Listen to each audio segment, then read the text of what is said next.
Selamat siang, saya Sheila Mitakaliani akan menemani Anda untuk informasi hari ini di Palpos Channel. Berikut informasi yang telah kami rangkum untuk Anda.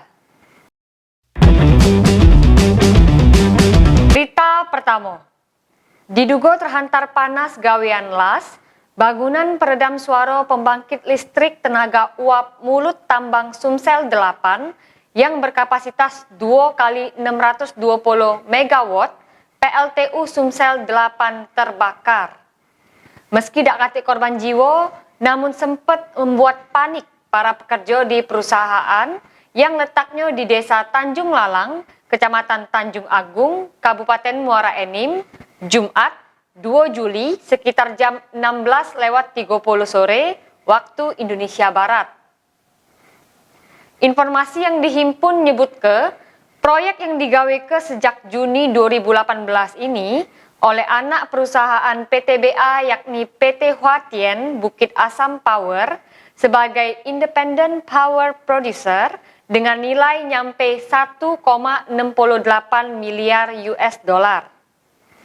Berawal ada tukang bagian las lagi mengelas di bagian peredam suara, api las yang nimbul ke panas tiba-tiba nyamber alat peredam suara yang materialnya styrofoam dan glass wall sehingga nyebab ke kebakaran. Humas PLTU Sumsel 8, Giana, membenarkan adanya kebakaran itu. Berita kedua, puluhan wong yang tergabung dalam Gabungan Ormas Penegak Keadilan atau GOPK menggelar aksi di halaman kantor pemerintah Provinsi Sumatera Selatan, Jumat 2 Juli 2021 kemarin. Mereka nolak penerapan peraturan ganjil genap untuk mobil di kota Palembang.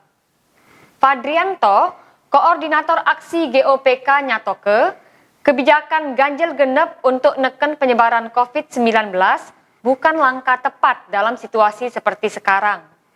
Menurut dia, aturan ganjil genap untuk kendaraan yang akan diterapkan di Palembang justru akan nambah penyebaran COVID-19.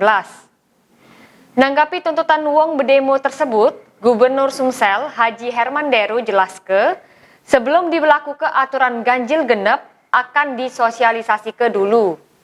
Kata gubernur yang akrab dipanggil HD ini, aturan ganjil genap ini bukan peraturan gubernur, tapi surat keputusan gubernur. Tujuannya neken lonjakan COVID-19 di Sumsel, dan kalau dampaknya tidak bagus, bisa direvisi lagi. Yang jelas, ini langkah pemerintah untuk menekan sebaran COVID-19. Informasi tadi sekaligus menutup perjumpaan kita hari ini. Terus nanti ke informasi terbaru yang akan kami sajikan untuk Anda. Saya Sheila Mitakaliani mohon undur diri. Terima kasih dan selamat siang.